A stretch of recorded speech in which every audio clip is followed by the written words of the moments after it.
De esta instancia queremos inaugurar lo que esperamos constituya una serie de diálogos sobre enseñanza de la gramática en el contexto escolar y también universitario chileno. Por lo mismo hemos titulado la iniciativa Enseñar la lengua. Estoy junto a dos colegas chilenos que quisiera presentar. En primer lugar, la doctora Paula Aguilar. Bienvenida, Paula, académica de la Universidad San Sebastián. También el doctor Daniel Pereira. Bienvenido, Daniel. Hola, hola. Académico de la Universidad de Concepción. Y quien modera, Claudio Garrido, académico de la Universidad Católica del Maule. Todos trabajamos en el ámbito disciplinario de la lingüística y compartimos intereses por la enseñanza de la gramática. Y en este primer encuentro nos acompaña un invitado muy especial desde España, el doctor Ángel Gallego. Bienvenido, Ángel. Un placer estar contigo. El doctor Gallego es especialista en sintaxis y en este sentido cuenta con una amplia y reconocida trayectoria como investigador. Es coordinador del proyecto IALA, que busca desarrollar aproximaciones interdisciplinarias al lenguaje. Es miembro del Centro de Lingüística Teórica de la UAB y también es coordinador del Atlas Sintáctico del Español. En un ámbito más aplicado, didáctico quizás, Ángel es uno de los fundadores de la Asociación Gramática Orientada a las Competencias, el grupo GROC, que en los últimos años ha desarrollado en España un importantísimo trabajo reflexivo en torno a la enseñanza de la gramática y su papel en el impulso de diferentes competencias. Además, quisiera destacar el rol de Ángel como coordinador de la prueba de lengua castellana y literatura de acceso a la universidad, es decir, el equivalente a nuestra prueba de transición de admisión a la universidad. Te agradecemos profundamente, Ángel, por tu tiempo, por tu buena disposición a participar de este diálogo, en especial considerando que en España ya están cerrando la jornada y la semana laboral, ¿verdad? Sí, en efecto, nada, al contrario, gracias a vosotros por invitarme, es un placer estar aquí siempre que me invitéis, es un placer.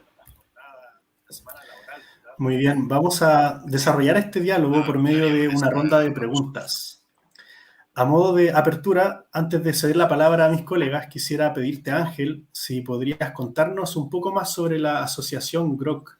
Entendemos que detrás de esta sigla está la idea de que la gramática puede orientarse al desarrollo de competencias. ¿Podrías contarnos un poco, por ejemplo, sobre las competencias a las que se refieren? ¿Piensan exclusivamente en competencias comunicativas como la escritura? Bueno, realmente la asociación se formó de manera un poco casual, hace aproximadamente 8 años, 9 años casi, a través de mi amistad con Germán Cánovas, que fue un compañero de carrera. Él hizo filología conmigo, pero está más orientado hacia la literatura, pero bueno, es profesor en un instituto y tiene que dar las dos partes de la materia. Y a raíz de una serie de conversaciones sobre cómo se da en general la materia, sobre cómo están articulados los libros de texto que los profesores, las profesoras deben utilizar, sobre cómo estaba formado, cómo estaba articulado el examen de selectividad de Cataluña, pues a partir de esas conversaciones surgió la idea de, bueno, no nos quedemos solo en la crítica, que eso es lo que se suele hacer y eso es lo que vemos muchas veces en muchas redes sociales como en Twitter. Está bien criticar, está bien desahogarse y decir lo que uno piensa, pero intentemos llevar nuestros pensamientos a actos y formamos una asociación y bueno, decidimos inaugurarla con unas primeras jornadas GROC en 2014 y la verdad es que pensábamos que iban a ir pues 30 personas y que a lo mejor 20 de esas 30 serían amigos, familiares, pero no, fueron unas 200 aproximadamente, unas 100 y pico personas, profesores, casi todos, y vimos que realmente había un interés genuino por este tipo de problemas, los problemas que Germán y yo comentábamos en nuestras conversaciones, porque parecen ser problemas que realmente muchas otras personas ven y quieren intentar solucionar, no solo quejarse y lamentar la situación. Entonces, la palabra competencias juega un doble, la utilizamos en un doble sentido. Por un lado, en el sentido más estrictamente, o al menos yo la utilizo en en un sentido más puramente chomskiano, la idea de conocimiento de gramática, pero realmente como tal en la asociación el uso tiene que ver más con la noción de competencia que está presente en la educación, en la enseñanza media, y ahí es esencialmente una especie de sinónimo de destreza en la parte más aplicada de cómo se puede aplicar determinado conocimiento. O sea, que juega un poco con esa doble interpretación. Y lo entendemos como algo asociado a la competencia comunicativa, desde luego. Eso es algo de lo que creo que luego quizá podamos volver a hablar con más detenimiento. La escritura, también la comprensión de textos, la comprensión, o sea, aplicaciones también a nivel oral, pero también a otras muchas competencias que no tienen por qué ser exclusivamente lingüísticas, ¿no? Circunscritas solo a la gramática en sí, que ese es otro tema del que creo que hablaremos. Por ejemplo, la gramática, cualquier otra disciplina. Nosotros lo hacemos en gramática porque, bueno, pues que forma parte de las asignaturas en las que estamos implicados, pero creo que esto puede hacerse en cualquier otra asignatura. La gramática puede utilizarse para potenciar la observación de los datos, la capacidad de descripción, la capacidad argumentativa, la capacidad de predicción, hacer hipótesis, comprobación, que es algo que, al menos en mi experiencia, no suele hacerse en el aula de secundaria, de bachillerato en España.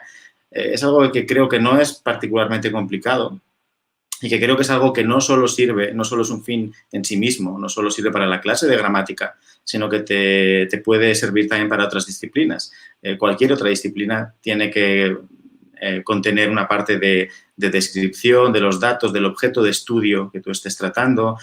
Puedes hacer predicciones, puedes hacer hipótesis, luego falsarlas. Yo creo que esa manera de ver esa parte de la asignatura la puede hacer mucho más interesante y es mucho más enriquecedora a nivel global para cualquier estudiante. Comprendo. Sí, y por ejemplo, el glosario de términos gramaticales podría considerarse también un fruto del trabajo que desarrollan en Groq. Sí, en las primeras jornadas, precisamente en estas de las que hablaba hace un momento, Edita Gutiérrez, que es profesora de la Universidad Complutense de Madrid, junto con nosotros, pues presentamos la idea del glosario. De hecho, Edita fue ella la persona que llevó el proyecto a la Real Academia. Realmente es la persona más importante, creo, en este proyecto tan importante orientado a la secundaria y al bachillerato. Y bueno, desde que se llevó, que me imagino que sería a finales de 2014, 2015, pues han sido unos cuantos años en los que Edita Gutiérrez, Irene Gil, Ignacio Bosque y mucha más gente ha estado implicada en el desarrollo de este libro, que realmente suple un gran vacío, porque no es que el glosario sea mejor que otras obras, pero al menos te da una fotografía muy concreta de qué términos deberían utilizarse en secundaria. Es una propuesta de la Real Academia y es una propuesta, pues, como todo aquello en lo que están las personas que he mencionado, pues está hecho con mucho cuidado. Se da una información muy interesante. Se dice, cuando se decide recomendar un término en vez de otro, pues se explica por qué.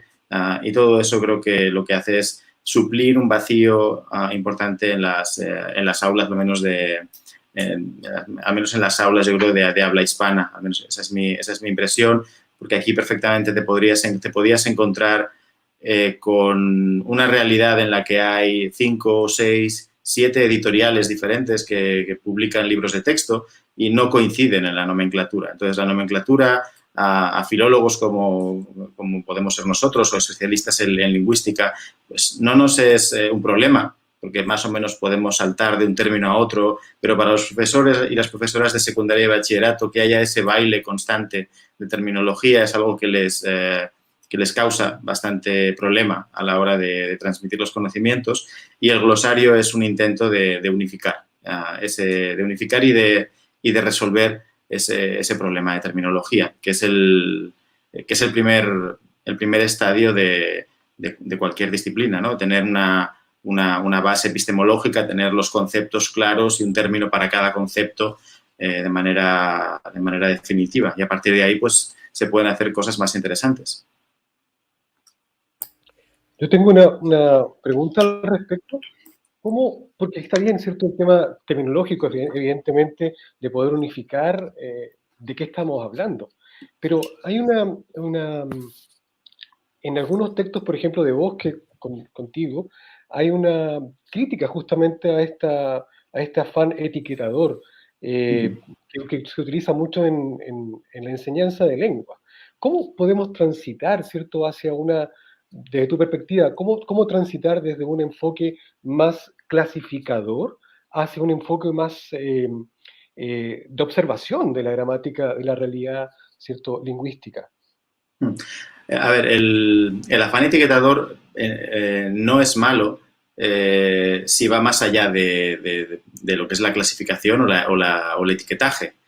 Pero que la disciplina o lo que se hace en clase tenga como objetivo en sí mismo solo etiquetar, solo, por ejemplo, decir cuando tienes una oración como María sonríe y pensar que el análisis es María sintagma nominal sujeto, sonríe sintagma verbal predicado, y que eso es analizar la oración, pensar que poner esas etiquetas tal y como yo te lo acabo de decir, que es esencialmente como lo veía en el colegio. Yo lo veía así. Pensar que eso es analizar creo que es equivocado. O sea, no, yo a veces pienso que los lingüistas o los filólogos no sé cuándo pasó, pero debimos contratar un publicista terrible, porque si la idea de analizar es esta, es que no hemos sabido transmitir lo que es analizar. Eso es etiquetar y es necesario etiquetar, creo, pero no puede quedarse en eso el análisis. De hecho, es una parte como muy rudimentaria, muy básica del análisis. Esa es una primera fase,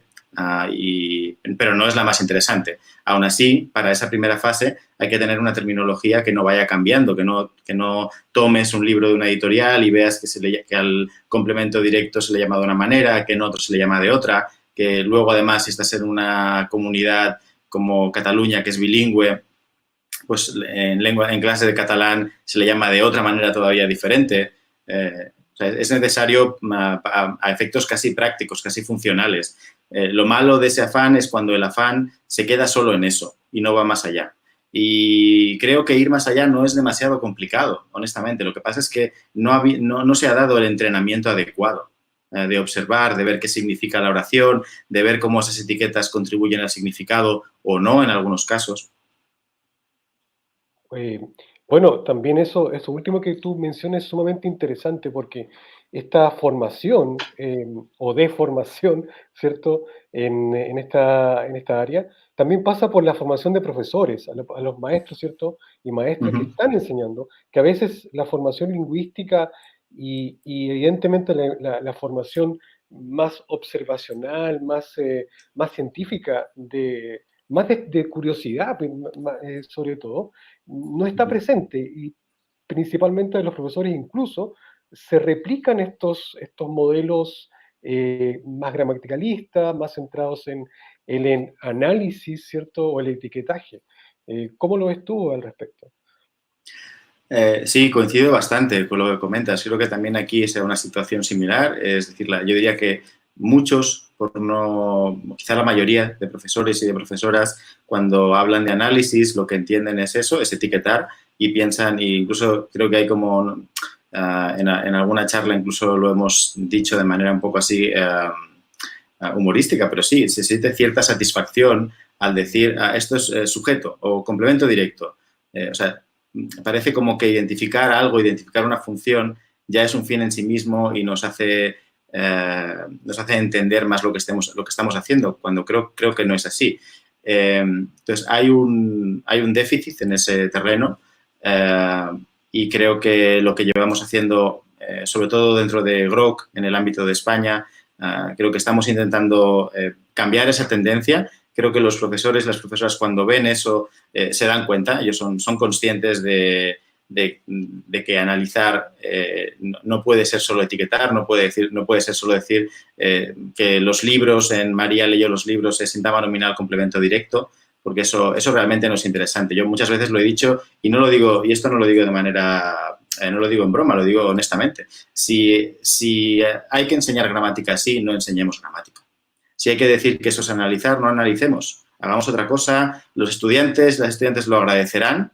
Muchos profesores seguramente también. y ya está. Y a lo mejor podemos aprovechar ese tiempo en, yo qué sé, en cualquier otra cosa, pero eso así, presentado de esa manera, para mí no tiene ningún interés. Es lo contrario a lo que yo creo que es analizar, que es intentar entender el significado de las expresiones, por qué es ese y no otro, por qué no puede ser otro.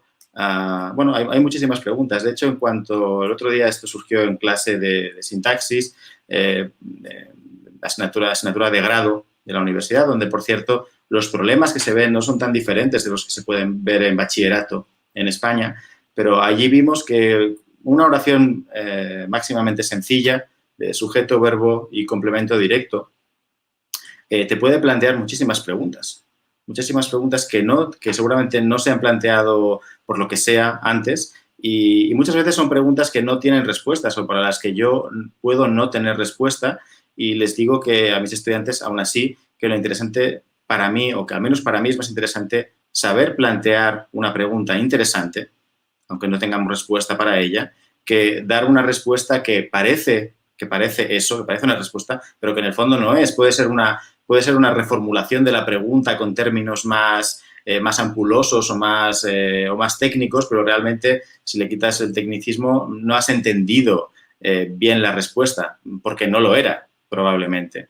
Entonces, también una vez me recuerda una anécdota de un intercambio que tuve con Chomsky por email y en aquel momento estaba interesado en preguntarle por oraciones muy, muy largas, con subordinadas, y la respuesta que me dio me dejó alucinado en aquel momento. Me dice, ¿para qué quieres estudiar oraciones subordinadas? O sea, es muy interesante, puede tener su relevancia, no digo que no, cuando no entendemos cómo funcionan los complementos directos en español y en muchas otras lenguas. O sea, hay muchos aspectos de los complementos directos o de los sujetos que son nociones muy básicas que todavía no entendemos.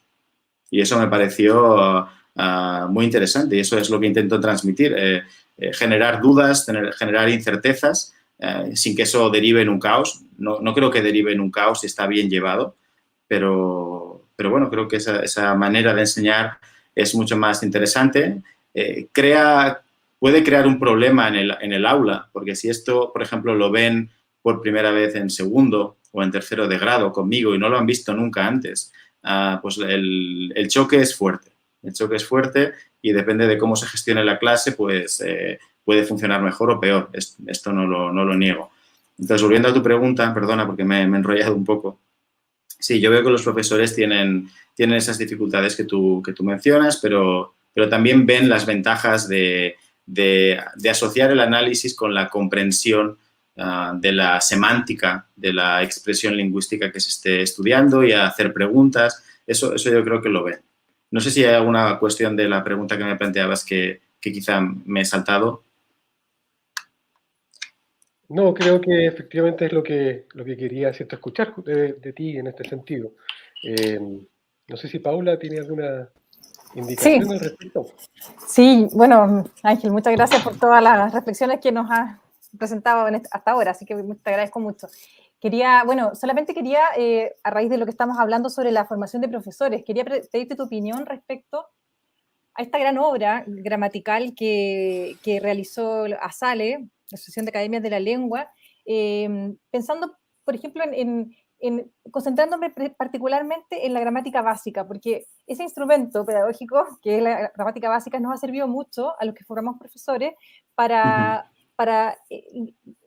iniciar un camino gramatical con la terminología, con las funciones, en fin. Entonces, yo quería preguntarte tu opinión respecto a esta secuencia de ediciones distintas. Bueno, ya sabemos que fue editada por el profesor Salvador Gutiérrez Ordóñez, y quería preguntarte tu opinión respecto a no al manual, perdón, al básico, a la gramática básica, como un material orientador inicial, porque no tiene didáctica como tal, pero sí puede ofrecer quizá reflexiones iniciales para poder llegar quizá a reflexiones más complejas, pero quería pedirte tu opinión respecto a esa edición, a la edición básica. También puede ser en comparación con el manual, que ya sabemos que tiene más información aún, pero eso quería preguntarte tu opinión respecto a estos materiales que nos entrega la SALE.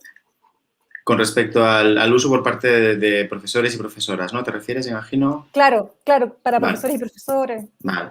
Sí, a ver, lamentablemente el básico, tengo la gramática básica, tengo los 3 manuales, pero honestamente las que más consulto son la completa y la versión manual.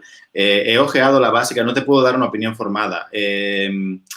Sí que te diría que cuando he ojeado la básica he notado que me sirve más para buscar información, ya sea la versión manual o la completa. Yo, de hecho, cuando hablo con profesores y profesoras de secundaria y bachillerato, siempre intento decirles que debemos tener en nuestra biblioteca tanto la nueva gramática de la lengua española, y yo siempre, por defecto, siempre les digo que tengan los volúmenes grandes. Que si luego quieren tener el manual y el básico, pues perfecto, pero lo que contiene uno lo contienen las demás, y además hay más información, y creo que es una obra de consulta, es una obra que no hay que saberse. Yo no sé lo que pone la gramática, la nueva gramática, pero sí la consulto, y creo que aquí tiene que estar en nuestras bibliotecas, tiene que estar en la sala de profesores de los institutos o del departamento de castellano de cada instituto. Tiene que estar una versión de la nueva gramática de la lengua española, y también, si es posible, una versión de la gramática descriptiva de la lengua española, que son obras complementarias. Para mí es más importante la nueva gramática, pero la gramática descriptiva también es sumamente interesante. Y lo digo también en relación a la terminología. Por ejemplo, en Cataluña hace 3 años, creo, introdujimos en la lista, nosotros tenemos a la hora de confeccionar la prueba de selectividad de acceso a la universidad, lo que decidimos hacer, yo y mi equipo, cuando entramos en la coordinación, fue generar una lista basada en el lemario del glosario, ya que sabíamos que lo estaban haciendo. Hablamos con Edita y con Ignacio, ahí estaba basado en el GTG, y decidimos hace 3 años, creo que fue, introducir los términos inacusativo e inergativo, verbo inacusativo y verbo inergativo. Y muchas veces me escribían profesores, profesoras de secundaria diciéndome, bueno, es que estos términos no están en el libro que utilizamos en clase. He hablado con otros profesores, tampoco lo tienen en sus ediciones, tampoco los tienen en otras editoriales, tampoco lo tienen en catalán. Y le digo, sí, es verdad, soy consciente de todo ello, pero está en las gramáticas. O sea, primero, si quieres, podemos reunirnos un día y te explico por qué creo relevante que se incorporen estas nociones en el aula de secundaria. Pero, por otro lado, están presentes tanto en la nueva gramática como la gramática descriptiva. Es decir, no hablamos de 2 etiquetas que han aparecido en una tesis doctoral del MIT defendida hace 2 meses. Hablamos de etiquetas que están en las gramáticas de referencia de Raya Sale desde el 99. Entonces, que no estén yo entiendo que no estén en los libros de texto, o sea, puedo entenderlo, no estoy de acuerdo, pero puedo entenderlo, pero yo creo que los profesores de lengua tenemos que ser conscientes de que esa información está en las gramáticas, porque son obras de consulta constante. Ya sé que no te he contestado directamente la pregunta, Paula, pero bueno, mi respuesta sería, para resumirla, o mi no respuesta sería que siempre que sea posible, creo que es mejor tener las gramáticas originales, la versión ampliada, por así decirlo, que la básica, e incluso que la manual. Pero bueno, o sea, la básica es la que, de entrada, si es posible tener acceso a las otras 2, menos recomendaría. No, sí, respondiste mi pregunta, Ángel. Vale. Y sabes, sobre eso, claro, es súper interesante lo que acabas de mencionar, porque lo que observo es que los textos que utilizamos en la escuela, textos de lenguaje de comunicación, se demoran muchísimo en actualizar los contenidos. No así en áreas más científicas donde todo va más rápido, ¿verdad? Y se van actualizando las temáticas rápidamente. Entonces, yo creo que estamos como en una especie de marcha blanca donde todavía lentamente se van a ir incorporando la terminología, las nuevas visiones y todo, pero sí, concuerdo completamente con lo que dice. Así que, bueno, muchas gracias.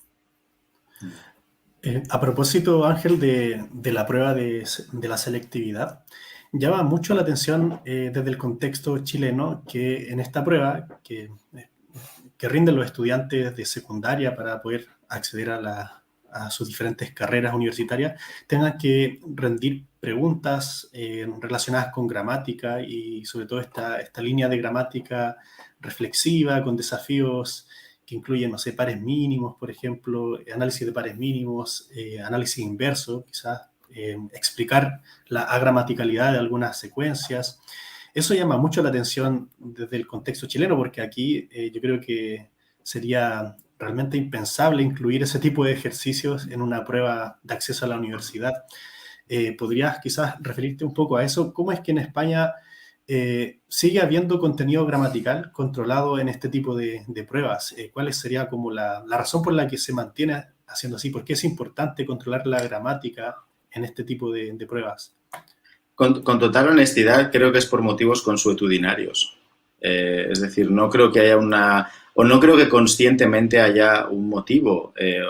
Es decir, antes había, o sea, ha habido siempre un examen de lengua castellana, otro de lengua catalana, y los contenidos gramaticales con diferentes subidas y bajadas a efectos de cuál es el puntaje que implica esa parte dentro de la prueba, siempre ha estado presente. De hecho, bueno, el examen ha ido cambiando. Hay un artículo muy interesante de Carlos Sánchez en la revista Regroc, donde se comenta cuál ha sido un poco la transición del examen de lengua castellana a lo largo de los años y la presencia de la gramática dentro de este.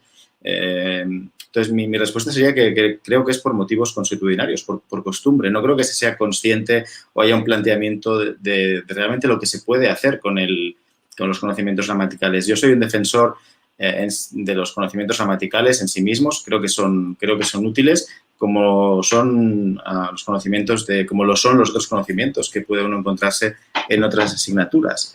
Entonces, para mí, esta es una pregunta muy real y que a veces los estudiantes me plantean. A veces cuando interacciono con estudiantes de segundo de bachillerato me dicen, ¿para qué tengo que hacer esto si yo voy a hacer matemáticas?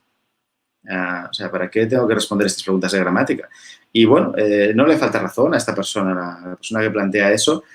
Lo que yo intento responder cuando me lo plantean en esos términos son dos cosas. La primera es que la primera tiene que ver con la noción de análisis. Es decir, si entendemos análisis como un ejercicio indagador que te permite desarrollar tu capacidad de descripción, de formulación de hipótesis, de falsamiento de datos. Si se concibe el análisis de esa manera y como una herramienta que te permite acceder de manera indirecta al pensamiento humano, porque el lenguaje está relacionado con el pensamiento y lo que hacemos cuando analizamos algo es intentar explicar por qué determinada secuencia tiene un significado en nuestra mente de un tipo, pero no tiene otro significado. O sea, que es una manera indirecta de acercarse a la mente humana y, por tanto, de comprender el mundo que nos rodea. Yo creo que, y eso creo que es lo que quiere decir Chomsky y lo que quiere decir Ignacio Bosque cuando hablan de actitud científica. La actitud científica, para mí, no está solo en las disciplinas científicas, sino en cualquier disciplina en la que uno se haga preguntas que le ayuden a entender el mundo que le rodea, y parte de ese mundo, una parte muy sustantiva de ese mundo, somos nosotros mismos, es nuestra mente, nuestro pensamiento. Estudiar el lenguaje, en el fondo, es estudiar el pensamiento humano. Entonces, si se ve de esa manera, creo que tiene otra naturaleza la noción de análisis, que va mucho más allá del etiquetaje, desde luego, y de la asignatura de gramática o de la asignatura de lengua en sí misma. Y la segunda cosa que suelo decir es que si se utiliza bien el conocimiento gramatical, puede ayudar de manera muy clara, tal y como yo lo veo, a la mejora de la escritura, a la corrección de errores de escritura, porque también ha habido, yo he sido testigo y soy testigo de un debate sobre si esas dos dimensiones se pueden entender. Es decir, he asistido a muchas charlas en las que se cuestiona de manera explícita que el conocimiento gramatical pueda hacer que alguien escriba mejor. Entonces, creo que ese debate está presentado de manera viciada, como muchos, porque parece que se oponen. O sea, creo que tenemos una tendencia muy extendida y muy fácil a oponer las cosas. O bien tú eres un gramaticalista y solo te interesa hacer análisis y vete a saber cómo entiendes análisis, o bien tú eres una persona aplicada a la que solo le interesa la producción o el aspecto instrumental, y realmente se presentan como universos paralelos que no pueden comunicarse, y creo que esa es una visión equivocada. Además de poco amable, poco inteligente me parece, de casi todo en esta vida. Pero hay esas oposiciones y una es esta. Una es la oposición que nos dice que el conocimiento gramatical no tiene nada que ver con la escritura. Y a un nivel es cierto. ¿Hace falta saber gramática para escribir bien? No, creo que no. Pero sí que creo que cuanta más gramática sepas, estarás en mejores condiciones para ayudar a escribir mejor o ayudar a corregir problemas de escritura, problemas ortográficos de diferente tipo, a cualquier nivel, o sea, en secundaria, en bachillerato, en universidad. La gente a veces nos dice a muchos de los que estamos metidos en GROK, bueno, es que lo que hacéis es nivel universidad, es demasiado complejo, es de nivel universidad y tampoco sé exactamente qué cree la gente que es el nivel universidad, porque y esto, Claudio, tú que has estado por aquí, creo que puedes dar fe de ello, en muchos casos los trabajos de fin de grado que yo dirijo, no todos, pero hay muchos de ellos en los que la mayoría del tiempo que yo dedico tiene que ver con corregir la escritura, no con corregir los contenidos, con corregir la escritura, la expresión escrita de estudiantes de filología de cuarto año. Y yo honestamente creo que si se dominan bien los conocimientos gramaticales, se pueden utilizar desde secundaria perfectamente para corregir problemas de escritura. Porque muchos de los problemas de escritura tienen una base gramatical. Y si no se explican, creo que esto lo comentamos también en uno de los trabajos, Ignacio y yo, si no se da una explicación basada en la gramática, concreta, clara, no oscurantista, no impresionista, me resulta muy difícil pensar cómo se pueden corregir ciertos problemas de escritura. O sea, no sé, diciendo, bueno, esto es así porque sí, o si lo pones así suena mejor, pero vaya, para mí eso no es ayudar o no es enseñar, es otra cosa. Y realmente, si así se funciona en general, luego no me extraña que en cuarto de grado, la mayoría del tiempo que yo empleo en corregir trabajos de fin de grado, en muchos casos, tenga que ver con corregir, con poner comas, con poner acentos y cosas de este estilo. Lo que acabas de señalar, me acordé de un meme, de estos que circulan por redes sociales, que aparece alguien mirando al horizonte y dice algo así como un día más sin utilizar el teorema de Pitágoras, una cosa así. Y claro, podríamos decir también lo mismo, un día más sin usar la pasiva refleja, por así decirlo.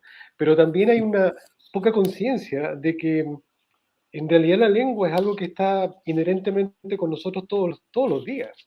Que no solamente la usamos, sino que también la tenemos, está en nosotros. Entonces, no sé cómo ves tú este uso más instrumental de la lengua, es decir, yo no lo uso, ¿ya? Con una visión también más interna, más de asumir que la gramática, la lengua es algo que está en nosotros también. Bueno, son varias cosas que son relevantes en lo que has dicho. Por un lado está la concepción del lenguaje y de las lenguas como manifestaciones de este. Y aquí vuelvo a lo que os comentaba antes. Yo creo que los lingüistas y los filólogos debimos contratar a un publicista terrible, porque creo que no hemos sabido transmitir a la sociedad qué es el lenguaje. El lenguaje yo creo que es... o sea, yo puedo estar de acuerdo con que el lenguaje es varias cosas. Puedes adoptar una perspectiva más artística y concebirlo, estudiarlo desde la literatura y como una expresión de arte. Puedes concebirlo de una manera más social o más política o más cultural. Eso también creo que es el lenguaje. Pero hay una parte que creo que es particularmente interesante, o al menos a mí me parece particularmente interesante y desafiante, que es una perspectiva más formalista, más científica, más biológica, que tiene que ver con la observación, con observaciones no solo chomskianas, sino por parte de otros lingüistas también, de otras escuelas. Eso también creo que es algo que ha hecho y que sigue haciendo bastante daño, que entre las diferentes escuelas no sepamos ponernos un poco de acuerdo a la hora de abordar el lenguaje. Yo creo que el lenguaje es como la la imagen aquella del elefante, de los científicos ciegos que están palpando el elefante, es la imagen que mi director de tesis, Juan Uría Greca, siempre me enseñó, y con Roger Martin la comentábamos. Creo que el lenguaje puede ser, y muchas disciplinas seguramente también, pueden ser algo así. O sea, tú te puedes centrar en un aspecto del lenguaje, pero eso no quiere decir que los otros aspectos que estén mirando desde otra perspectiva sean no interesantes o sean equivocados, pero bueno, ya digo que el enfrentamiento y la polarización, por algún motivo, no sé si es algo más así latino o hispano, parece que a mucha gente le gusta y no lo entiendo, no lo he entendido nunca ni lo entiendo ahora. Entonces, por un lado está, o sea, en tu pregunta, creo que hay una parte que tiene que ver con la concepción del lenguaje, que a la sociedad no ha llegado la idea de que el lenguaje forma parte del ser humano, forma parte de nuestra biología, tiene una conexión clara con el pensamiento y es lo que nos diferencia de otros animales, entre otras muchas cosas. Esa idea no ha llegado a la sociedad, yo creo. Entonces, cuando hablan de lenguas o de lenguaje, pues, están las típicas expresiones o memes de cuántas lenguas hablas o hablas mal, o sea, todo ese tipo de ideas que sí que han calado, sí que han llegado a la sociedad y que, de nuevo, no son incompatibles con la otra. Pero bueno, ahí creo que podemos hacer poco. Simplemente reivindicarlo e intentar que en un ámbito tan importante de la sociedad como es la enseñanza, como son los institutos, los colegios, pues esas ideas lleguen ahí e insistir. Creo que eso lo tenemos que hacer hasta, o sea, no bajar los brazos en ese terreno. Y luego, la otra cuestión de tu pregunta tiene que ver con la parte más instrumental. Entonces, yo creo que la parte instrumental es crucial. De hecho, a mí, si me preguntáis qué es más importante, si que un estudiante sepa gramática o sepa escribir bien, obviamente que sepa escribir bien. Para mí es algo fantástico. Leer un texto donde tú ves claramente qué es lo que piensa el estudiante y lo puedes leer de manera transparente sin tener que pausarte para, a ver, aquí algo que no entiendo, tengo que volver atrás para releer porque esto no en liquid, ¿no? O sea, algo que falla ahí. Entonces, eso es fantástico. Encontrar un texto de esas características, para mí son más importantes quizá las faltas de ortografía que tienen que ver con la puntuación que con la acentuación o si hay B o V, porque realmente si hay una buena estructuración del texto, lo que hay detrás de eso es una persona que piensa mejor, que piensa de manera más clara. Y eso es mucho más importante que sepan que es un sujeto. Es decir, eso no tiene ningún interés en sí mismo. Yo, de hecho, toda la discusión de gramática que utilizo, en todo caso, me parece interesante para que se planteen preguntas, para que sepan observar, para que sepan argumentar, para que sepan contraargumentar, para que sepan crear ejemplos ellos mismos con su introspección lingüística, que es algo que no creo que sea particularmente difícil, pero no están acostumbrados a hacerlo, no han tenido ese entrenamiento. Y eso es lo que creo que tenemos que, entre todos, profesores de universidad, profesores de secundaria y de bachillerato, cambiar y trabajar más en equipo. Ese también creo que ha sido otro problema, al menos yo lo he experimentado desde la universidad y es algo donde siempre he entonado el mea culpa. Creo que en la universidad, al menos tengo esa sensación, en la universidad no hemos prestado la importancia que tiene a la enseñanza de gramática en el aula. Y eso ha sido algo que creo que es bastante claro. Quizás estamos más interesados en escribir papers en revistas punteras o en pedir proyectos internacionales y no tanto en mirar a lo que está pasando en el barrio en el que vivimos o en la ciudad en la que trabajamos cada día y ver qué pasa en las aulas y ver cómo se percibe aquello que nosotros investigamos en la sociedad, en las aulas de bachillerato y de secundaria. Creo que eso ha sido un error y en la medida de lo posible, pues las personas que trabajan en esta asociación y muchas otras que también se han ido sumando en toda España y fuera de España, pues estamos intentando cambiar. Sí, yo quería agregar solamente, bueno, que en realidad mientras escuchaba hablar, también me acordaba de un montón de memes y bromas, ¿verdad?, respecto a esto y me acordé de algo que siempre me llamó mucho la atención y lo cité por ahí en algún momento, una referencia que hace, una idea que presenta Catherine Kebrat-Orekioni, donde dice que el lingüista está destinado, o el estudioso de la lengua está destinado a una especie de esquizofrenia, porque estamos constantemente fijándonos en las formas, en la cortesía, en fin, en asuntos que tienen que ver con la expresión verbal. Entonces, me acordé de eso cuando te escuchaba hablar. Y también quería, en realidad, en el fondo, preguntarte, Ángel, tu opinión. Sé que no hay una respuesta, lo que te voy a decir, en el fondo, sé que no hay una respuesta, por supuesto las cosas no son blancos o negro, pero sí me gustaría saber tu opinión respecto a algún tipo de teoría gramatical que nos pudiera ayudar a nosotros como profesores universitarios que estamos pensando en la formación de profesores. Pensemos en eso. ¿Alguna teoría gramatical? Estaba pensando la discursivo-funcional, esta teoría gramatical del papel y referencia, en fin, ¿cuál será? O todas, en el fondo, porque también puede ser que todas tengan alguna visión que nos ayude a presentar una enseñanza más reflexiva, más preocupada quizá de los enunciados y no tanto de la oración aislada que inventamos para poner en la pizarra y analizarla. Estaba pensando en eso, en tu opinión respecto a si habrá alguna teoría gramatical que nos ayude de forma más, qué sé yo, eficiente, podríamos decir, en esta tarea. Pero, sí, la verdad es que no, tengo un conocimiento bastante limitado. Yo creo que todas, y no lo digo de manera condescendiente, no lo digo para caer bien a la gente, creo que todas las teorías pueden aportar algo. Mi formación es chomskiana, es claramente chomskiana, y es el marco teórico en el que me muevo es de orientación generativista, pero, por ejemplo, nada de lo que yo hago orientado a la secundaria o al bachillerato, ni siquiera cuando planteo ejercicios en Instagram y los comento, nada de ello tiene una naturaleza generativista. Es decir, estoy usando terminología de la academia, o sea, toda terminología, cuando tú estableces una lista terminológica, esa lista en sí misma es una teoría, ¿no? Tú tienes que asignar etiquetas a determinados tipos de objetos, se puede considerar como una teoría básica, pero es una teoría. Entonces, el GTG yo creo que sería la herramienta que recomendaría, y a partir de ahí, pues todo lo que uno pueda saber. Y esto me gustaría relacionarlo con una idea que creo que no está muy extendida, que es la de que el profesor de lengua tiene que saber cuanto más mejor, y no puede dar en clase todo lo que sabe. Es decir, si tú sabes, yo qué sé, para expresarlo en términos de conjuntos, subconjuntos, si tienes un conjunto muy grande y esos son tus conocimientos, lo que tú luego transmites en clase tiene que ser necesariamente un subconjunto de eso.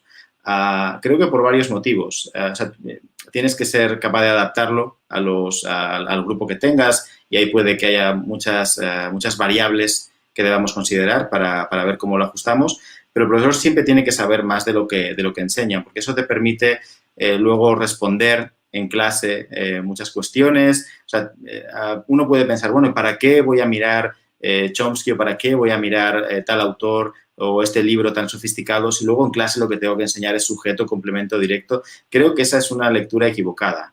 Creo que cuanto más sepa el profesor, eso luego repercute en lo que enseña y en cómo lo enseña, aunque lo que enseñe sea algo mucho más sencillo como complemento, directo y sujeto, lo que os comentaba antes.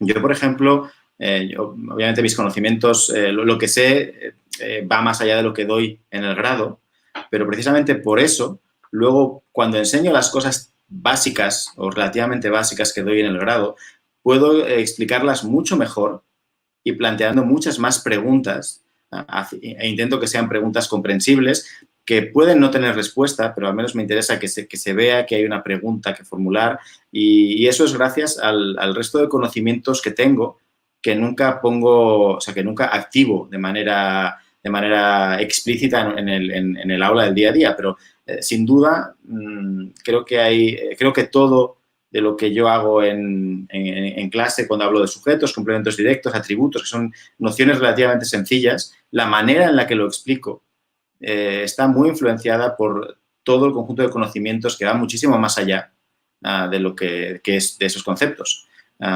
Entonces, y muchas veces me parece que el problema que se puede dar en el aula de secundaria y bachillerato es que precisamente se da la situación inversa. Se da una situación en la que el profesor tiene unos conocimientos de subconjunto y tiene que dar todo el conjunto. Es decir, tiene que dar más conocimientos de los que domina. Y eso plantea muchas inseguridades, problemas, dudas, y creo que es lo que hay que evitar. Es decir, cuanto más se pueda formar el profesor, cuantos más conocimientos tenga de una teoría o de otra, pues perfecto. Eso luego no lo va a utilizar seguramente en su día a día, pero le va a ser útil sin duda en su día a día. Muchas gracias, Ángel. Yo creo que ya estamos llegando al final de este diálogo. Ha sido muy estimulante realmente poder conversar contigo sobre estos temas, porque tenemos la expectativa de que este tipo de iniciativas pudiera activar la reflexión en torno a la importancia de la gramática en las aulas chilenas y quizás generar también redes de colaboración con colegas que pudieran tener inquietudes similares a las nuestras. También queremos agradecer el apoyo de quienes pudieran estar presenciando en vivo este encuentro y los invitamos a estar atentos a la página de Facebook, en donde esperamos publicar noticias sobre próximas iniciativas similares a esta. Así que de mi parte me despido, Ángel, que tengan un buen descanso, un buen fin de semana. Ha sido un gran placer realmente. Igualmente, gracias. Muchas gracias, Ángel. Muchas gracias. Sí, muchas gracias. Al contrario, a vosotros. Muy bien, yo creo que vamos cerrando entonces. Muy bien, gracias. Nos vemos. Chao. De acuerdo. Chao.